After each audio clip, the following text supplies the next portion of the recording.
വിവാദ യൂട്യൂബർ തൊപ്പിയുടെ സന്തത സഹചാരിയാണ് അച്ചായൻ എന്ന സോജൻ വർഗീസ്. കഴിഞ്ഞ ദിവസമാണ് ഇയാൾ വിവാഹിതനായത്. ആതിര റോയ് ആണ് അച്ചായന്റെ വധു. ഭാര്യയ്ക്ക് 25 വയസ്സേ ആയിട്ടുള്ളൂ എന്ന വിവാഹശേഷം അച്ചായൻ നടത്തിയ വെളിപ്പെടുത്തൽ വന്നതോടെ സൈബർ ലോകത്തെ അവിവാഹിതരായ അസൂയക്കാരുടെ ഹാലിളകി.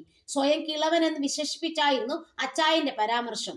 ഇത് ഏറ്റെടുത്ത ചിലർ കോമാളി കളിക്കുന്നവർക്കും പെണ്ണ് കിട്ടി, നല്ല ചെറുപ്പക്കാർക്ക് ഈ നാട്ടിൽ പെണ്ണില്ല എന്നൊക്കെയുള്ള രൂക്ഷമായ പരാമർശങ്ങൾ വരെ നടത്തി.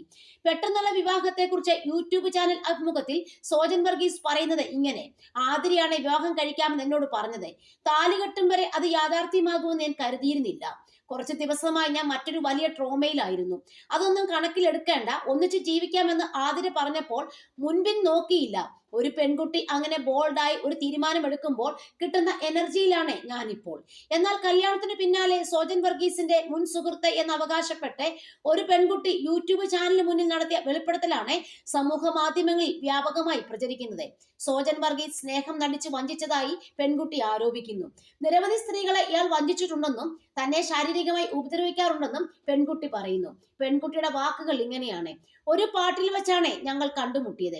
എന്റെ സുഹൃത്തുക്കളാണ് തൊപ്പിയുടെ അച്ചായൻ എന്ന് പറഞ്ഞ് സോജൻ വർഗീസിനെ പരിചയപ്പെടുത്തിയത്. ഗുണ്ടകളൊക്കെ ഇരിക്കുന്ന പോലെ ആയിരുന്നു അന്ന് ഇയാൾ കസേരയിൽ ഇരുന്നത്. അന്ന് വീട് എവിടെയാണെന്നൊക്കെ ചോദിച്ച് പരിചയപ്പെട്ടു. പിന്നീട് എന്റെ സുഹൃത്തിന്റെ കയ്യിൽ നിന്ന് നമ്പർ വാങ്ങി അച്ചായൻ എന്നെ വിളിച്ചു. മനസ്സിലായോ എന്നൊക്കെ ചോദിച്ച് സംസാരിച്ചു. പിന്നീട് വിളിച്ച് സുഖമില്ലാത്ത അമ്മയെ നോക്കാൻ ഒരാളെ വേണം എന്ന് പറഞ്ഞു. നോക്കിയിട്ട് പറയാം എന്ന് പറഞ്ഞ് ഞാൻ ഫോൺ വെച്ചു. പിന്നീട് സോജൻ വർഗീസിന്റെ അമ്മയാണ് വിളിക്കുന്നത്. ഒത്തിരി സങ്കടങ്ങളൊക്കെ പറഞ്ഞു. ഞാൻ ജോലി അന്വേഷിക്കുന്ന സമയമായിരുന്നു അത്. ഞാൻ ഹെൽപ്പ് ചെയ്യാമെന്ന് പറഞ്ഞു.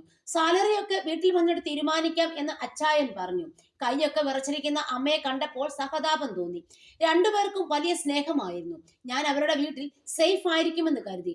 കുറച്ചുനാൾ കഴിഞ്ഞപ്പോൾ ഭരിക്കുന്ന രീതിയിലേക്ക് കാര്യങ്ങൾ നീങ്ങി. അങ്ങനെ ചെയ്യരുത്, ഇങ്ങനെ ചെയ്യരുത് എന്നൊക്കെ അച്ചായൻ പറഞ്ഞു. ആരെയും ഫോൺ ചെയ്യരുതെന്ന് പറഞ്ഞു.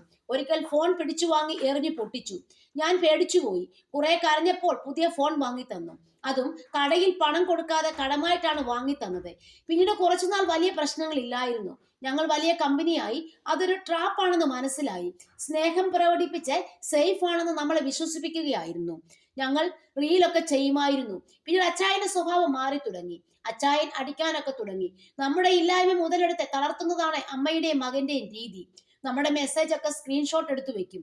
അടിക്കുന്ന കാര്യങ്ങളൊന്നും ഞാൻ ആരോടും പറഞ്ഞില്ല. ഞാൻ അവിടുന്ന് പോകാൻ തീരുമാനിച്ചപ്പോൾ അമ്മ കയ്യും കാലും പിടിച്ച് കരഞ്ഞു.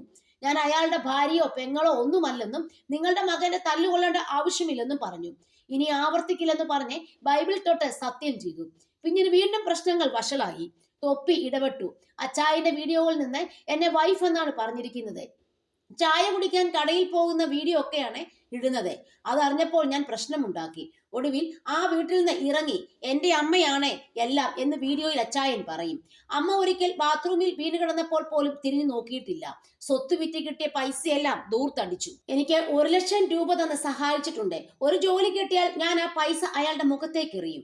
നിരവധി സ്ത്രീകളെ ഇയാൾ വഞ്ചിച്ചിട്ടുണ്ട്. സിനിമ നിർമ്മിക്കാനെന്ന് പറഞ്ഞ ഒരു സ്ത്രീയിൽ നിന്ന് 3 കോടി രൂപ അച്ചായൻ മേടിച്ചു. പലരും എന്നെ വിളിച്ച് അയാളെ വെറുതെ വിടരുതെന്ന് പറയും. പെൺകുട്ടി കൂട്ടിച്ചേർത്തു.